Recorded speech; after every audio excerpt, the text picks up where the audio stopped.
Hello friends, welcome back to my YouTube channel Khushboo official में आपका स्वागत है। कैसे हैं आप लोग?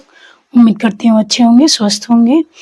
जैसा कि आरपीएफ एसआई का एग्ज़ाम समाप्त हो गया है और बच्चे जो हैं अभी जिन्होंने आरपीएफ कांस्टेबल का फॉर्म भरा था, वो बेसब्री से इंतज़ार कर रहे हैं कि उनका एग्ज़ाम्स जो है कब से स्टार्ट होने वाले हैं और उनका किस तरह की जो है लास्ट स्ट्रैटेजी कैसी होनी चाहिए, किस तरह से तैयारियां करें।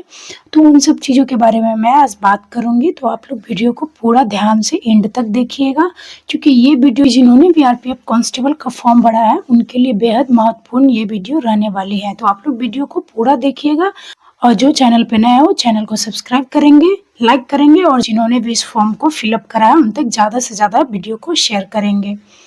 तो जैसा कि मैं इस वीडियो में बात करूंगी कि आरपीएफ कांस्टेबल का जो एग्ज़ाम्स होने वाले हैं, बहुत बच्चे के मन में ये बैठा हुआ है कि कब एग्ज़ाम्स होंगे। क्या जो जनवरी से डेट बताए गए हैं कि 8 जनवरी से कांस्टेबल का एग्ज़ाम स्टार्ट है, वो सच में एग्ज़ाम्स होंगे या फिर नहीं होंगे? तो जाहिर सी बात है कि आरपीएफ एसआई का एग्ज़ाम से समाप्त हो चुके हैं और अब जो कांस्टेबल वाले जो स्टूडेंट्स वगैरह जो बचे हुए हैं, उनका है कि मेरा एग्ज़ाम्स कब होगा, कब उसके एग्ज़ाम्स लिए जाएँगे। तो बात है कि एक जो नोटिस वायरल हो रहे थे उसके हिसाब से तो जनवरी में आपके 8 जनवरी से एग्ज़ाम्स स्टार्ट है, बट कोई भी ऑफ़िशियल नोटिस नहीं आए हैं। तो इसलिए लोग कन्फ्यूज़न में हैं कि क्या करें, नहीं करें।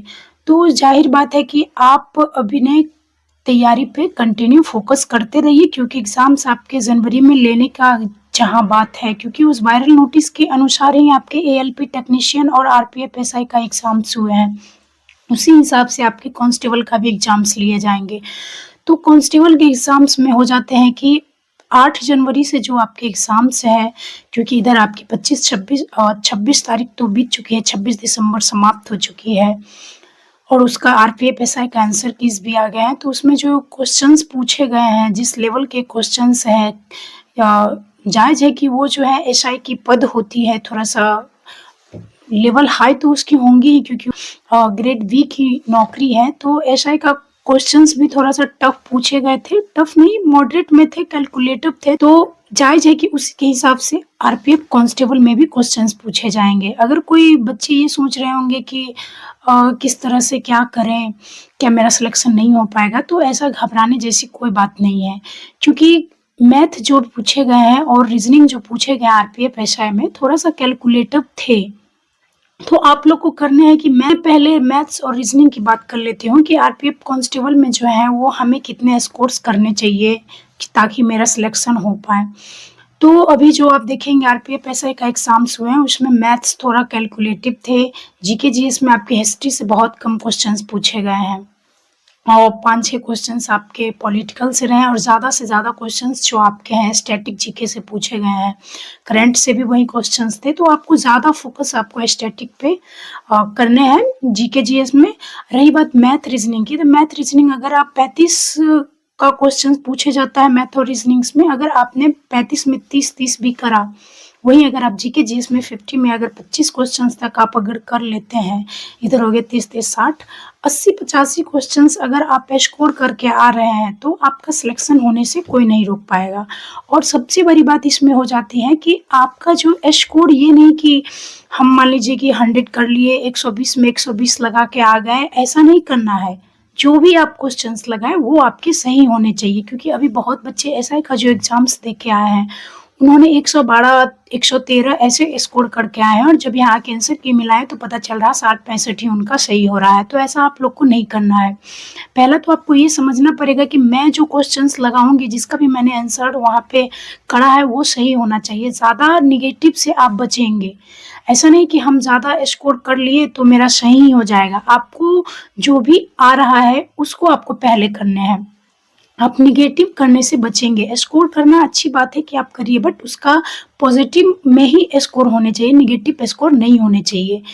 तो यही बात है कि आप जब मैथ्स रीजनिंग अगर आप अच्छे से कर लेते हैं, आपका कैलकुलेशन फास्ट है, क्योंकि एसआई का जिस तरह से मैथ्स पूछे गए हैं कैलकुलेटिव, उसी तरह के आपके कांस्टेबल में भी क्वेश्चंस पूछे जाएंगे।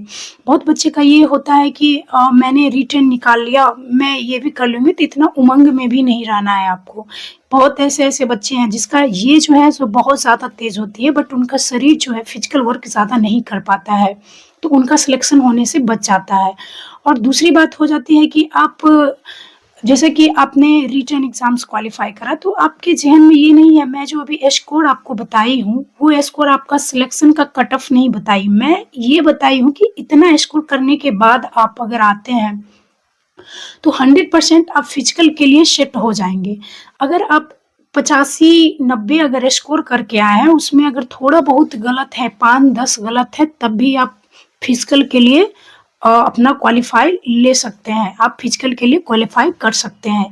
ये स्कोर है आपको फिजिकल तक पहुंचने के लिए, ना कि आपका ये एक कट ऑफ है।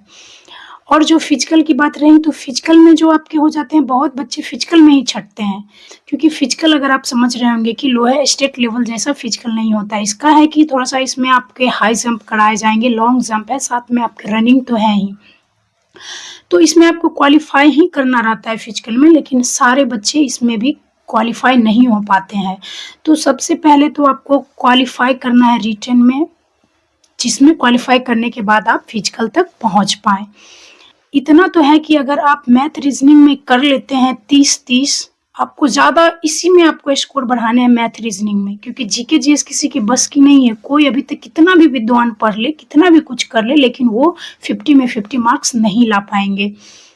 तो आपको ज़्यादा फोकस करने हैं मैथ रीजनिंग पे। प्रैक्टिस जितना हो सके, जितना फार्मूला है सारे को आपको प्रैक्टिस के थ्रू याद करके, जैसे भी हो उसको आपको याद कर लेना है, क्योंकि वहाँ जो है आपको समय नहीं दिए जाते हैं, आपको एक टाइम लिमिट होती है, उसके लिए आपको प्रैक्टिस करना ज़रूरी है। और ज़्यादा से ज़्यादा बेहतर रहेगा कि आप ऑनलाइन प्रैक्टिस करें। जीके जीएस में मैं बार बार कर रही हूँ कि आप स्टैटिक देखें, क्योंकि एसआई में भी स्टैटिक से ज़्यादा क्वेश्चंस पूछे हैं, 20-25 के आसपास क्वेश्चंस आपके स्टैटिक से ही पूछे गए हैं, तो आप स्टैटिक पे ज़्यादा फोकस करें। साथ ही में आप पॉलिटिकल से 5-6 क्वेश्चंस पूछे गए हैं, और आपके करंट अफेयर से कुछ क्वेश्चंस हैं, तो आप इनको ध्यान में रख के अपनी तैयारी करेंगे। और जिन्होंने भी इतना स्कोर करा, उनका जायज़ है कि फिजिकल में अपना स्थान वो लोग बना पाएंगे। मिलते हैं नेक्स्ट वीडियो में। धन्यवाद।